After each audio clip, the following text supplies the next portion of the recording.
Vou fazer, João. Ah, Amado Mestre Jesus, te agradecemos mais uma vez, Pai, pela oportunidade de estarmos aqui reunidos em Teu nome, Senhor, para o estudo do Teu Evangelho, o Consolador prometido, que nos deixastes, ó Pai, explicando a nós tudo o que podia ser explicado, que estava encoberto, Senhor, quando por aqui estiveste. Ó Pai, nem todos os nossos amigos puderam estar conosco nesta reunião de hoje, mas olha por eles também, Senhor, onde se encontrem. Olha também, Pai, por todos os irmãos necessitados do Teu consolo, da Tua luz, da Tua energia, daqueles que estão em sofrimento nos hospitais. Que a leitura de hoje, Senhor, sirva para iluminar a todos os necessitados. Fica conosco, Pai, hoje e sempre. Que assim seja. Graças a Deus.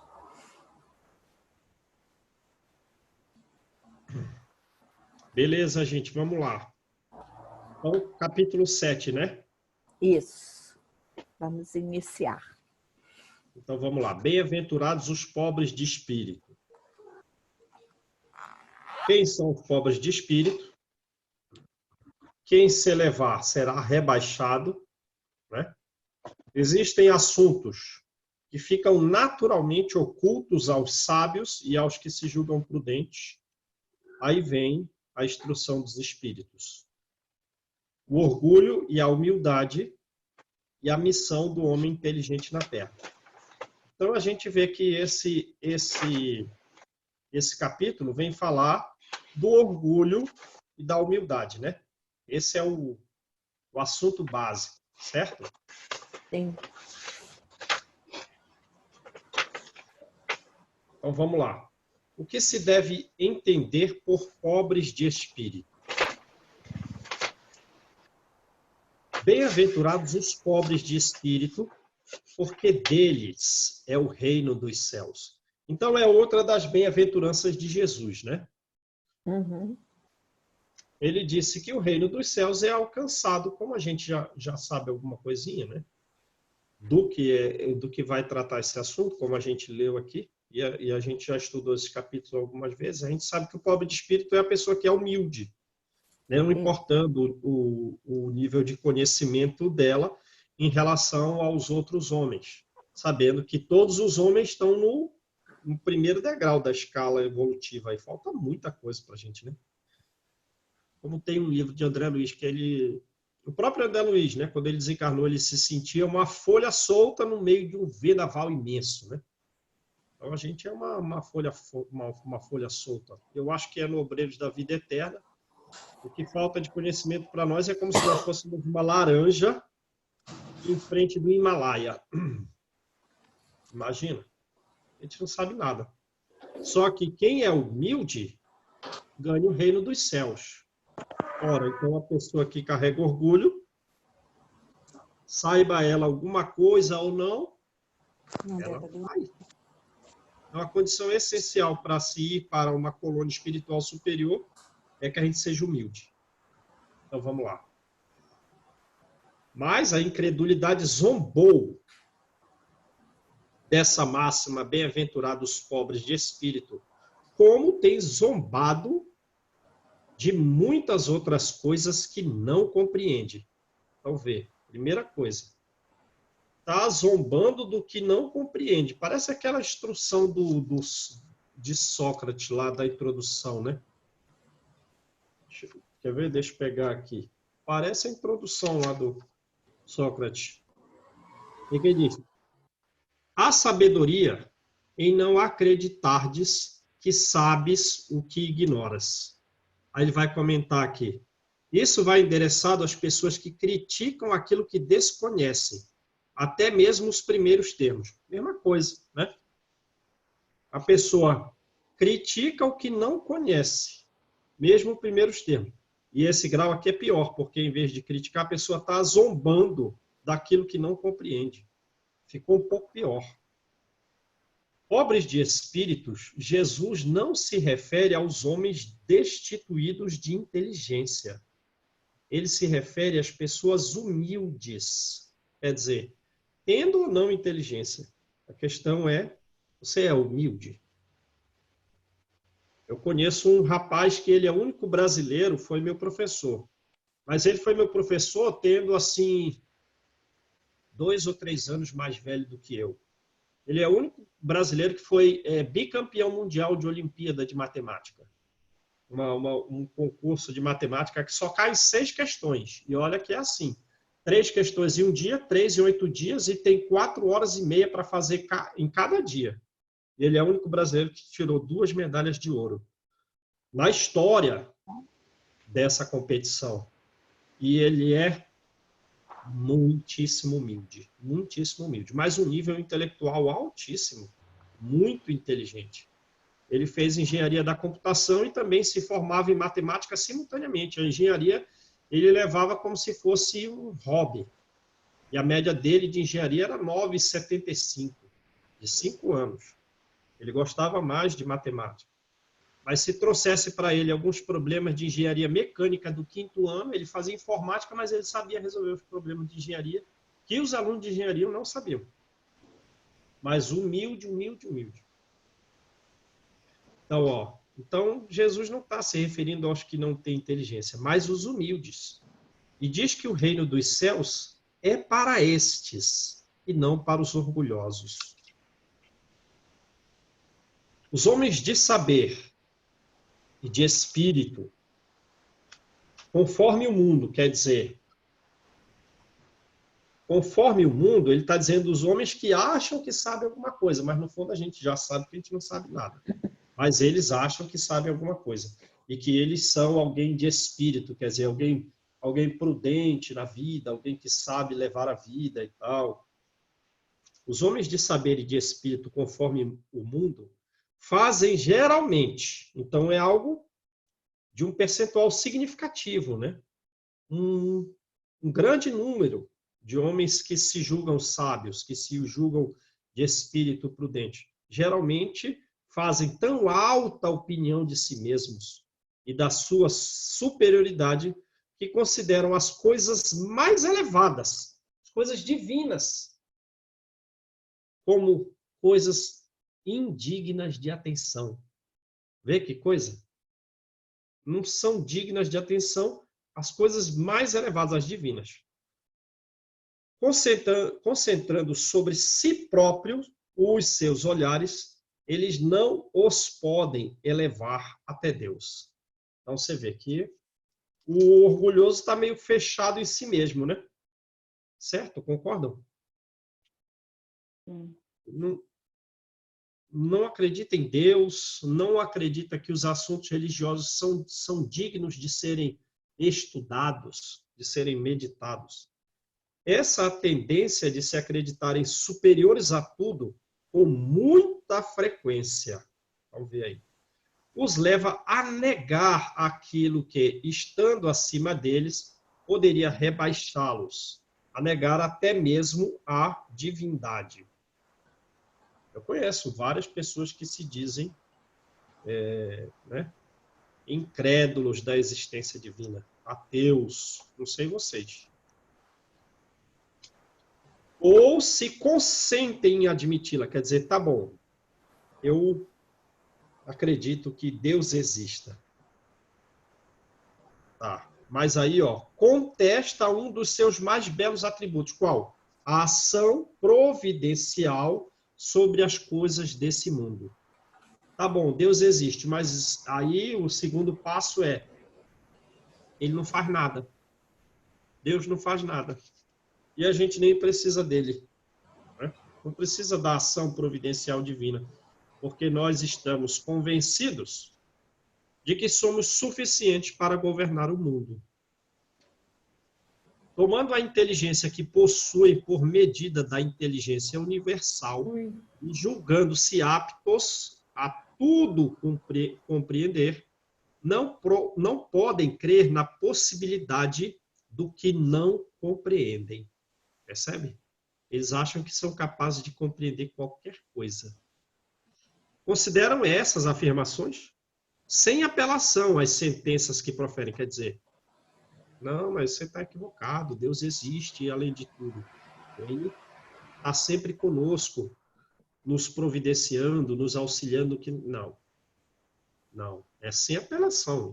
Eles negam e não tem que você possa dizer que os faça crer, né? Na João, postura religiosa. Hã? bom dia. É assim, João, o senhor, para mim, ele era pobre, trabalhador de fazenda, família. E um dia eu estava trabalhando com ele em Santa Catarina, com a família, e eu disse, ai, senhor Armando, graças a Deus que o senhor conseguiu. Ele falou, Estefânia, graças a Deus nada, eu consegui, porque eu trabalhei, eu fiz. Eu fiquei quieta, emudeci, né, João? Calei a boca. Não, essa sentença é sem apelação, né? Se você argumenta alguma coisa, a pessoa ainda fica brava, né? Sim. Meu marido, por exemplo, ele não acredita em Deus, né? Ele acha que o mundo foi um boom, surgiu e tal, aquela coisa. Ele não acredita. Mas toda vez que eu converso e falo com ele, porque água mole em pedra dura, né? Um dia eu furo. Aí ele fica assim, ele diz assim, tomara que você esteja certo. Eu falo, ele fica o tempo inteiro, né? Então, eu acho que no fundo, ele tem a dúvida, né? Melhor a Existe, ele tem aquela dúvida, ele diz, tomara que você esteja certa, que tem alguma coisa depois. Eu digo, tem, você vai ver como tem. Então, eu falo, fico ali. Ô, João, eu não sei se é do ditado popular ou se foi alguma religião até que falou, porque eu desconheço se for, mas normalmente se usa esse ditado no inverso, né? A gente conhece a doutrina espírita, mas normalmente se usa assim que o pobre de espírito é aquele que é orgulhoso. Nossa, você é pobre de espírito, você só tem sentimentos ruins. Você entendeu? Assim, eu lembro que minha mãe, minha avó, quando ela se Cortou aí, Deise. Cortou, Deise. A esse... Minha mãe tivesse... Deise. Oi. É porque cortou todinho, a gente não ouviu o que você estava falando. Continua cortando. Liguei de novo. Melhora Não. se eu tirar? Não? Aí, então, melhora. Então, antigamente, que a minha mãe era da cidade lá do interior de São Paulo, bem pobre onde eles ficavam. Então, tinha aqueles ditados populares entre eles lá, né? Um ditado que às vezes a gente não entendia, até pelo próprio costume do local. E ela sempre falava, e a gente ouvia falar, os bem mais antigos, que o pobre de espírito era aquele que era muito orgulhoso, não? Então, era aquele que tinha todos os sentimentos ruins, era o que era pobre, porque não tinha nada de bom para mostrar. Por exemplo, não era uma pessoa caridosa, não tinha coisa boa, então ele era pobre, era ruim. E você vê que depois a importância o evangelho dá outro, né? Outra conotação. E eu não, é isso que eu perguntei. Eu não sei se outras doutrinas pensam assim também, ou se esse ditado entre eles vieram por alguma religião, ou se era a interpretação pela falta do conhecimento mesmo. Mas até quando eu era pequena mesmo, para mim, o pobre de espírito era aquele que era ruim, era uma pessoa ruim. Entendi. Porque na conotação aqui do evangelho está assim, né? Os pobres de espíritos é que ganharão o reino dos céus. Quer dizer, as pessoas que são humildes, que não se acham que têm muita riqueza, de patrimônio Muito intelectual. saber, né? De saber, que acha que pode resolver tudo, que pode entender todas as coisas. Esses se acham ricos, mas no fundo são pobres, assim, como nesse sentido que você está falando. Agora no Evangelho fala assim, né? Que nós temos que ser humildes para ganhar o reino de Deus. Então vamos lá. Se recusam a admitir o mundo invisível e uma potência extra-humana, não é que isso lhe esteja fora do alcance, mas porque o seu orgulho se revolta à ideia de uma coisa acima da qual não possam colocar-se e que os faria descer do pedestal. Beleza? Beleza. Então, não é que eles não aceitam, assim, não admitem por estar fora da sua capacidade intelectiva. Não, está dentro da capacidade intelectiva. Só que o orgulho é tal que eles não querem admitir que haja alguns espíritos superiores a eles. Pelo amor de Deus, tem muitos... A gente está mais no começo da escala do que no fim, né? Falta muita coisa. Então, tem muita gente na nossa frente aí. Mas o negócio né? Vamos... A história de cada um vai ser mais ou menos a mesma, né? Esta razão porque só tem sorrisos de desdém para tudo que não pertence ao mundo visível, ao mundo tangível. Orgulho. Atribui-se muito espírito. Atribui-se muito saber para acreditar em coisas, segundo eles, boas para as pessoas simples, tendo por pobres de espírito os que as tomam a sério. Percebe o que para eles é o pobre de espírito? Pobre de espírito é alguém sem o conhecimento científico do mundo, em qualquer das suas áreas, e que tem que se voltar para a religião. A religião só serve para a pessoa que, digamos assim, não tem estudo na medicina, não tem estudo na engenharia, não tem estudo no ramo do direito. Então, é isso aí. Entretanto, digam o que disserem. Terão que entrar, como os outros, nesse mundo invisível de que tanto escarnecem, de que tanto zombam, né? E é lá que seus olhos serão abertos e que reconhecerão seus erros. Bom, beleza. Mas eles vão entrar no reino dos céus? Vão chegar de olhos abertos em qual local para reconhecimento dos erros? Fora da mansão Paz. Não, fora da mansão Paz. Da mansão Paz. Lá fala, né? Que essa região é destinada aos espíritos que não acreditaram que existisse vida após a morte ou que possuíam uma religião de superfície. Lembram disso? Sim. Aí depois que passa a revolta, aí pode entrar na mansão Paz. E de lá a finalidade útil deles, quer dizer, o céu deles é reencarnar. Eles querem estar onde nós estamos. Exatamente. Para eles, a gente está querendo ir para nosso lar ou mais para cima, né? E tem muita gente querendo vir para o nosso lugar. Vai ter que aproveitar realmente a reencarnação. Eu me contento com a casa dos Íris, tá? Preciso ir lá. Eu me contento com a casa dos Íris, tá?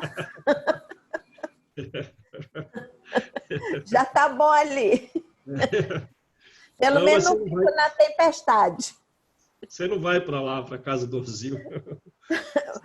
Bem melhor para ir para a casa do Orzil. Lembra? A casa do Orzil é alguém que ficou, digamos assim, preso. Não, mas eu vou para lá para limpar, João. Eu vou fazer a faxina. Vou trabalhar lá. Tá ótimo, tá bom. Eu vou ajudar ele lá. Os pacientes lá da casa do Orzil são os que estão com algum grau de revolta, mas que, ao longo do tempo, como nós somos obrigados a viver na onda do nosso próprio pensamento, que naturalmente vai se adicionar ao pensamento das pessoas que sintonizam conosco. Não devemos estacionar as ondas estacionárias dos vícios, porque esses vícios, essas ondas estacionárias não obrigando a viver sobre ela, vai virar uma espécie de prisão mental nossa, em que a gente está num local, mas fica, digamos assim, não sabendo nem onde está, vivendo e revivendo aquela própria ideia nossa adicionada a outras ideias de espíritos que comungam com aquela ideia, e essa prisão mental obnubila, obstrui até todos os sentidos. Então, você não vê nem onde você está, você não ouve, a não ser as suas próprias coisas. Esse pensamento são sons e quadros, imagens, só do seu próprio pensamento. Você vive numa espécie de alucinação. Entenderam como é a coisa? Uhum. Os que estão lá na casa dele é assim, né? E isso degrada o perispírito. Então, você já pensou você viver dentro dos seus próprios quadros, dentro das suas próprias imagens mentais, só ouvindo a você mesmo, e outros daquele baixo nível ali? Não dá. Mas é isso aí. Deus, porém, que é justo, não pode receber da mesma forma aquele que não reconheceu o seu poder e aquele que humildemente se submeteu às suas leis, nem aquinhoá-los em partes iguais. É isso. Aí o André Luiz vai explicar esses detalhes aí, né? Dizendo que o reino dos céus é dos simples, então os pobres de espírito são as pessoas simples, são as pessoas humildes. Jesus deu, e essas é que vão ganhar o reino dos céus.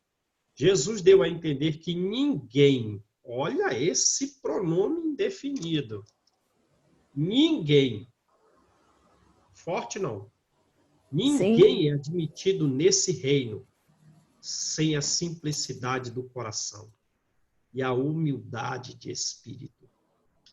Que o ignorante que possui simplicidade, que o ignorante que possui humildade, será preferido ao sábio que mais crê em si mesmo do que crê em Deus. Em todas as circunstâncias, em todos os detalhes, Jesus põe a humildade na categoria das virtudes que aproximam de Deus e o orgulho entre os vícios que dele afastam a criatura. E isso por uma razão muito natural, a de ser a humildade um ato de submissão a Deus, ao passo que o orgulho é a revolta contra ele. Aí a gente sabe todas as consequências da revolta, né? A revolta de alguém que quer fugir dos ensinos divinos, que quer fugir das consequências dolorosas dos seus próprios atos do passado. Vai cair em ensinos mais severos, acaba adquirindo transtorno mental pela falta de humildade. O livro No Mundo Maior, que a gente fez o estudo aí, lá para o cristiano, só trata disso. As consequências da revolta. Da revolta contra a disciplina, contra o ensino, para cair no ensino mais severo e de mais longo prazo. Qual? A loucura. É virar uma laranja, igual aquele que seu filho conheceu lá, né? Se achar uma laranja. Exato. Mais vale, portanto, para a felicidade do homem, mais vale que o homem seja pobre de espírito no sentido mundano e rico em qualidades morais. Aí, Deise, a sua forma interpretativa é essa aí, né? Riqueza de qualidades morais. Quais, principalmente? Já que Jesus põe em todas as circunstâncias, simplicidade e humildade. Aquele que se eleva será rebaixado. Nessa mesma ocasião, os discípulos se aproximaram de Jesus e lhe perguntaram: quem é o maior no reino dos céus?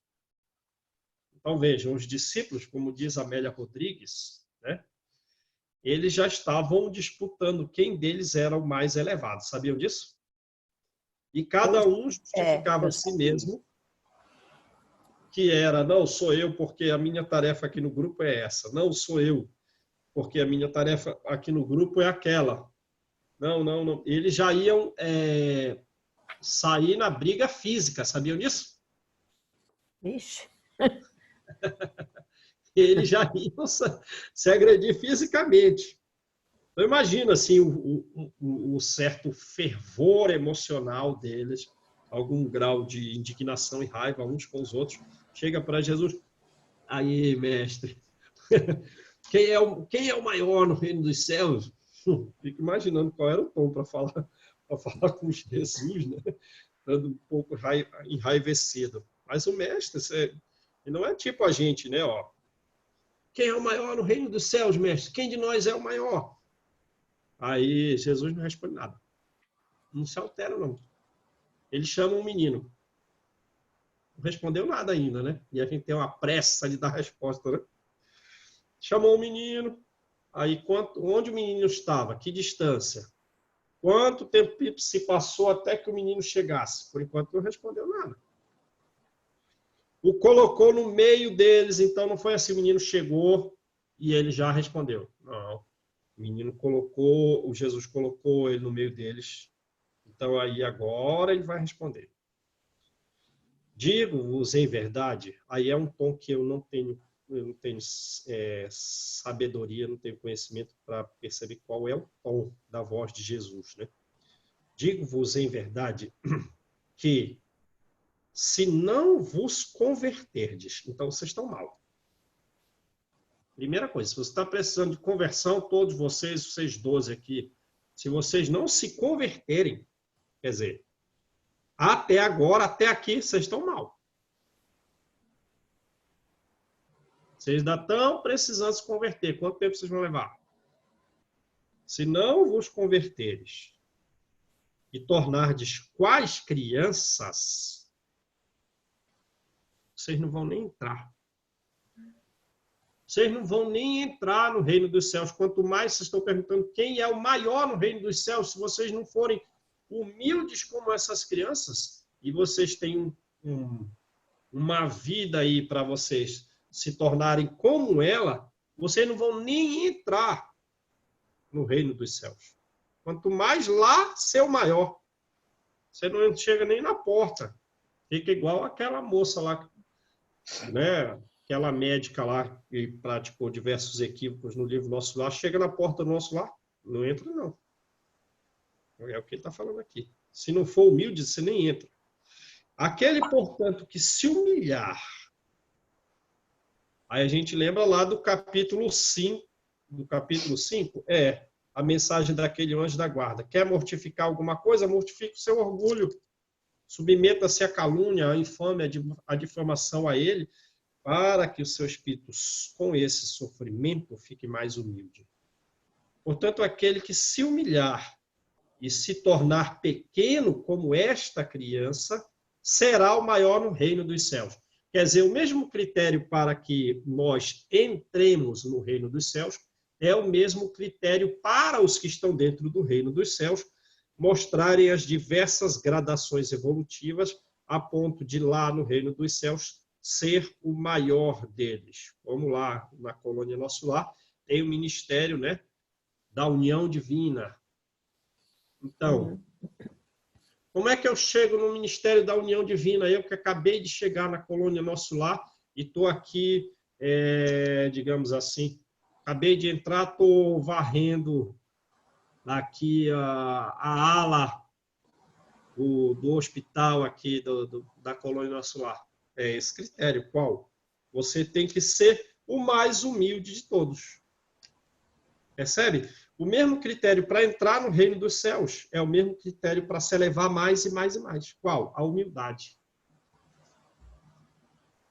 E aquele que recebe em meu nome a uma criança, opa! Então já tem alguns que estão acriançados. Quer dizer, tem alguns por aí que já estão na frente de vocês, porque eles já estão como crianças, ou estão se tornando crianças. E eles vão nos procurar. E a gente lembra, né? Da mensagem do capítulo anterior. Aquele mais desprovidos de bem, esse será talvez o mais resplandecente.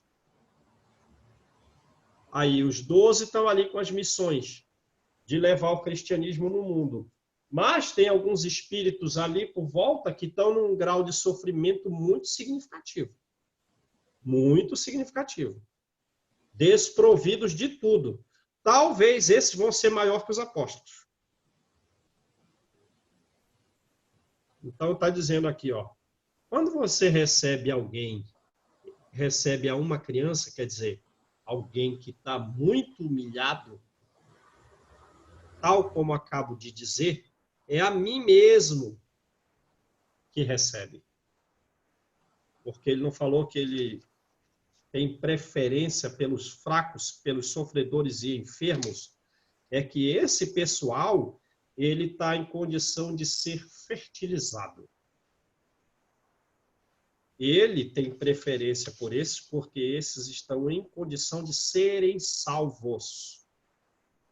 E quando você faz o bem aos mais pequeninos, que serão os maiores, Jesus os amando muito, quando nós o recebemos, é a mim mesmo que o recebe. Então, quando vem o vendedor de limão na porta da nossa casa, é bom a gente atender com carinho, porque quando virar do outro lado, quando a gente desencarnar, vamos ter que implorar para o vendedor de limão descer lá de cima. E puxar. Puxar a gente. E nos auxiliar em alguma coisa. É isso aí. Então, a mãe dos filhos de Zebedeu se aproximou dele com seus 2 filhos e o adorou. E o adorou, né? Adorou assim, ó, dando a entender que queria pedir alguma coisa. Então, essa adoração tinha mais uma finalidade prévia de receber digamos assim, um atendimento para o que ela própria desejava. E como são todas as mães... Benefício para o filho. De qualquer forma, as mães não estão pedindo para elas, né? Pelo amor imenso, uma mãe quer que o filho seja o mais elevado na terra e o mais elevado no céu, é ou não é? Claro. O mais elevado aqui e lá. É o desejo de todas as mães, né? Eu lembro quando Saulo foi em Jerusalém, né? Lá em Antioquia era um grupo religioso muito mais atraente do que Jerusalém, Antioquia, porque eles eram muito unidos, porque eles eram muito humildes. Então lá ocorriam fenômenos de voz direta, comunicação com o plano dos encarnados direto. Então eles receberam uma mensagem que Jerusalém ia passar por dores difíceis. Jerusalém não tinha esses fenômenos lá, é só atrito. Aí eles mandam um mensageiro avisar isso para Pedro, né? Que eles iam ter problema lá, né?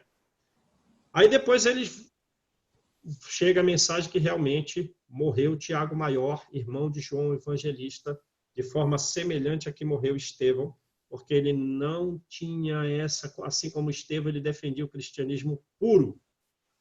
Aí a igreja voltou novamente a ser perseguida. Aí Paulo e Barnabé saem de Antioquia e vão para Jerusalém para levar auxílio. Chega lá, não encontra nem Pedro. Pedro tinha sido preso, depois um espírito abriu a jaula, a prisão dele, e aí ele voltou para a casa do caminho. O pessoal pediu para ele ir para a cidade de Jope, porque se eles encontrassem lá, eles iam talvez depredar toda a casa do caminho. Aí Pedro vai embora para a cidade de Jope, né? Mas o que acontece aqui? Aí a mãe de João Marcos, daquele evangelista que se tornou, né, e se tornou um dos evangelistas, Marcos. Ele ainda novinho. Olha, Jerusalém está uma confusão e eu quero entregar o meu filho a Jesus. Quero que ele seja, né, um dos mais elevados aqui no trabalho para Jesus, só que aqui em Jerusalém não dá para vocês levarem ele para Antioquia. E ele ainda era muito novo, não estava preparado. Paulo, logo na primeira viagem, vai ficar 4 anos viajando. Andou mais de sei lá, porque ele fez todas aquelas cidades e voltou de novo. Então, João Marcos desistiu no meio do caminho. Mas a mãe dele queria que ele... Não, né? Não, vai para Antioquia. Aí Paulo já perguntou assim, né? Paulo, na época, Saulo, ainda não tinha mudado de nome. Mas você está preparado aí para as atividades? Sim, estou preparado. E, além de tudo, é do muito gosto da minha mãe que eu me torne um cristão dedicado. Quer dizer, ele vai fazer pelo gosto da mãe. Vai fazer pelo gosto da mãe, né? Aí, mas lembra do ensino da mãe de Zebedeu, como está retratado aqui, e a gente há pouco viu o que aconteceu com o filho dela, Tiago. Ele bebeu o mesmo cálice que Estevão e o próprio Jesus bebeu. Aí todo mundo se assustou, até a própria mãe. Quer dizer, a mãe não estava ligando que quer que ele seja elevado, vai levar ele para um sacrifício significativo. Só queria os louros. Mas depois Paulo apazigua e tal. Disse-lhe ele: que queres? Jesus já sabendo, né? Manda, disse ela, que estes meus 2 filhos tenham assento no teu reino, um à direita e outro à esquerda. Bota o João o evangelista num lado e Tiago maior do outro. Mas Jesus lhe respondeu: não sabeis o que pedis. Que é a mensagem da tarefa aí da Joana de Ângeles, né? Esse pessoal está sofrendo, está achando que não. Divaldo, Haroldo, a situação deles aí na ponta da coisa, olha de prova em cima deles. Uhum. Não sabeis o que pedis. Podeis beber o cálice que eu vou beber? Sim, mas claro, vamos beber esse cálice aí. E Tiago Maior realmente bebeu, né? João também bebeu, porque sofreu muitíssimo, né? Sofreu muitíssimo. Só o Saulo já o aprisionou, depois o baniu da cidade. Ele sofreu em outras cidades muitíssimo. Foi preso em Roma, foi açoitado em Roma, muito trabalho para tirar ele da prisão, muito trabalho. Só Paulo conseguiu tirar ele da prisão, porque Paulo já tinha influência em Roma, na alta hierarquia romana. Ele curou pessoas cegas, curou parentes dos soldados, dos generais e tal. Vamos ver, podemos. Não, vamos beber esse cálice. Fácil. Jesus replicou.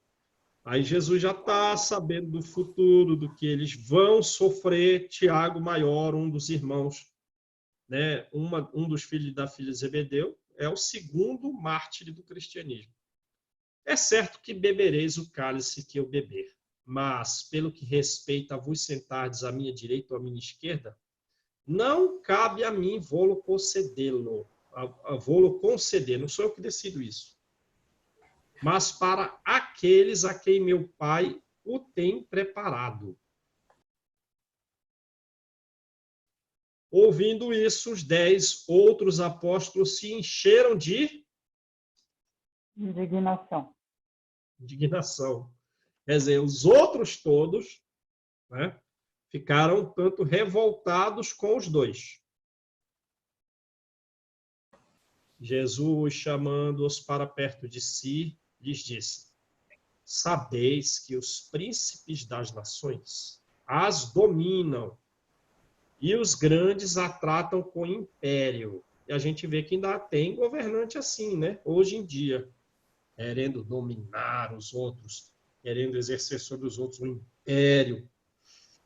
Assim não deve ser entre vós. Ao contrário, lá vem o mesmo critério. Aquele que quiser tornar-se o maior de todos, seja o vosso Servo. servo. Percebe aquilo da mensagem de Jesus? Ora a Deus e Deus vai me enviar. Aí eu chego aqui, não chego para mandar, não. Não vou dar uma fala de ordem. Eis-me aqui, venho até vós, que desejais? Por que me chamaste? Ah, mestre, que eu estou com uma dificuldade psicológica com relação a esse desejo. Tu consegues me auxiliar para eu me libertar dessa má vontade, dessa vontade em direção errada? Sim, né? Vou te ajudar. Mas não chega dizendo, olha, você está com esse problema aí, hein? Você está muito interessado aí nesses bens materiais, o que é isso? Vamos dar um jeito nisso. Pelo amor de Deus, você não está estudando direito? Você acha que Jesus vai falar essas coisas? Isso, um servo falaria isso para o seu... Não falaria. O Chico falaria? Uma vez eu, na minha ignorância, cheguei para o Divaldo e falei, Divaldo, fala a respeito dos meus erros. Ele falou, que é isso, meu filho? Quem sou eu? E aquele que quiser ser o primeiro entre vós, seja o vosso escravo. Do mesmo modo que o Filho do Homem não veio para ser servido, mas para servir e dar a vida para a redenção de muitos, para que nós tomemos a humildade como um exemplo máximo e, seguindo o mesmo caminho, na busca da humildade, nos humilhando, possamos receber a nossa redenção. E a posição oposta à humildade, a revolta contra os ensinos, leva a problemas mais graves. Agora, a humildade, a gente só vai aumentando aí o nosso nível evolutivo. Jesus entrou em dia de sábado na casa de uns principais fariseus para aí fazer a sua refeição. Os que lá estavam o observaram. Então, notando que os convidados escolhiam os primeiros lugares, propôs-lhes uma parábola dizendo: quando fordes convidados para as bodas, não tomeis os primeiros lugares. Então, é porque eles jantavam, numa festa, eles comiam todos juntos numa mesa, né? Numa mesa baixa. E na cabeceira da mesa ficava o dono da festa. E as pessoas queriam ficar mais próximas do dono da festa. Então, dizia, não tomeis o primeiro lugar, porque o dono da festa também tem o desejo. E como ele é o dono, ele que vai decidir a organização.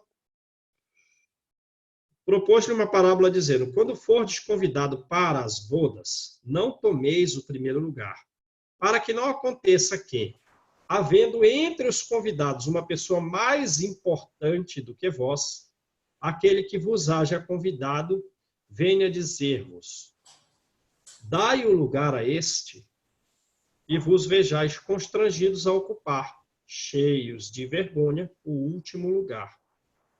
Quando fordes convidados, ide colocar-vos no último lugar, a fim de que, quando aquele que vos convidou chegar, vos diga, meu amigo, venha mais para cima.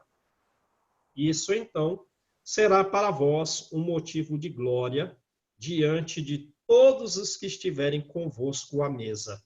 Porque todo aquele que se eleva será rebaixado. E todo aquele que se abaixa será elevado. Então, a humildade, você vê o valor da humildade para a gente entrar numa colônia, para a gente, enfim, né? Para a nossa vida espiritual é uma das virtudes mais importantes. Sem a humildade, a gente nem entra numa colônia superior. Quanto mais aí a gente vai querer, naturalmente, progredir, Lá, qual é o critério? Humildade. Humildade é o critério. Até a falta de humildade no grupo social aqui na Terra gera uma revolta entre as pessoas do próprio grupo, a posição tanto orgulhosa de um ou de outro. É verdade ou não? Sim. O que mais A tem, pessoa né, não João? fala, mas já sente uns, né? Às vezes não fala, mas já fica um ressentimento, um sentimento negativo com a pessoa que foi um tanto orgulhosa. Não é Mas, João, verdade? tem outro lado também. Quando a gente não é que se ressente, a gente entende que a pessoa que ela te humilha, às vezes, por não ter aceitado, não ter entendido a lição de Jesus, aí a gente se recolhe e ora por ela, porque às vezes assim tu é humilhado de uma forma tão assim, de maneira que não precisaria, e aí o que a gente faz? Eu penso assim, eu me recolho, não eu continuo gostando da pessoa, eu por gostar eu oro mais por ela ter feito para mim, talvez faça para outro também a Com humilhação. certeza. Com certeza. É isso aí. Então vamos lá. Você vai continuar, João? Não, vamos parar. Ah, porque senão eu ia me despedir. Não, vamos parar aqui. É um por todos e todos por um. Por um, exatamente. Vamos parar aí no item 6. Não adianta a gente acelerar, né? Agora é a hora do feijão, né? É a hora do feijão. Hora de João, mas trabalhar. a gente vê isso até lá na periferia. Quando a gente trata, tem pessoas que no trato com a gente, eu não sei se elas se envergonham da situação, assim, mas são bem orgulhosas. Você consegue. Não estou fazendo um julgamento, eu estou pontuando uma situação. Você consegue ver. Então, você não vê que o orgulho não está na posse, não está no conhecimento. Ele vem com a pessoa. São coisas que o espírito vai carregando e ter que se depurar, às vezes, não é fácil. É verdade. Não é É fácil. verdade. Às vezes Nós nasce nessa situação humilhante justamente porque na vida anterior era orgulhoso. É o que falou a mensagem do capítulo 5, né, que a gente estudou. Então, às vezes você vê a pessoa pobre, mas não é porque ela é pobre que ela é humilde, ela ainda é orgulhosa para danar. Muito orgulhosa. É, mas justamente essa vida que está vivendo, que em 40 anos, 50, 60 anos, vai levá-la a uma condição de humildade. Mas, por enquanto, às vezes não é. É que o arquivo, o sinal que surge na mente é de orgulho. É de orgulho ainda. Bastante, assim. É. Porque a gente se reconhece orgulhoso, a gente se reconhece. Mas, pelo menos, assim, a gente já está dando um pontinho de falar, nossa, ó o meu orgulho, né? Que ainda é um passo pequeno. Mas, às vezes, ali você debate, se vê coisa assim que a gente fica pensando, fala, nossa, ainda bem que eu já passei um pouquinho disso aí. Acho. Porque é só nas provas que a gente vai entender se passou mesmo, né? É. Vamos lá, quem faz a oração, gente?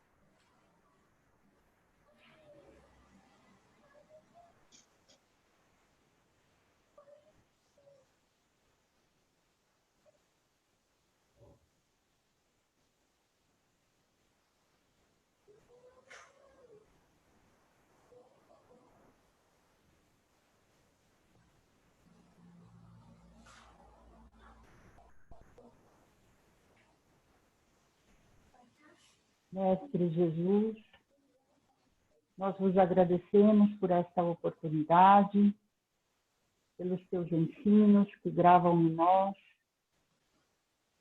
a maneira como devemos prosseguir aqui na Terra, nesta encarnação bendita, por meio do Pai que proporciona esta oportunidade de nos refazermos, de seguir adiante, conseguindo nos libertar realmente daquele homem velho que ainda muitas vezes atua em nós, mas por meio desse aprendizado, que pouco a pouco, sem pressa, mas de uma forma definitiva nós possamos vencer a nós mesmos. É com imensa alegria e gratidão que nós vos agradecemos por esta oportunidade de estar entre amigos, agradecer ao João, que se dedica tanto a nos ensinar de uma maneira mais afinco em nosso ser, em nosso pensamento, abrindo a nossa mente realmente à verdade. Que a luz do teu amor, Senhor, estenda a todos os sofredores da terra, encarnados e desencarnados, e que possamos passar por todas as adversidades, na certeza que vós está ao nosso lado. Aos bons amigos espirituais, destinados pelo Pai, nos conduzem na direção do bem e do amor, possam sempre nos auxiliar. Obrigada mais uma vez por tudo, Senhor. Permanece conosco, que assim seja. Assim seja. Tchau, gente. Tchau, pessoal. Tudo de bom. Até amanhã. Tchau, até amanhã.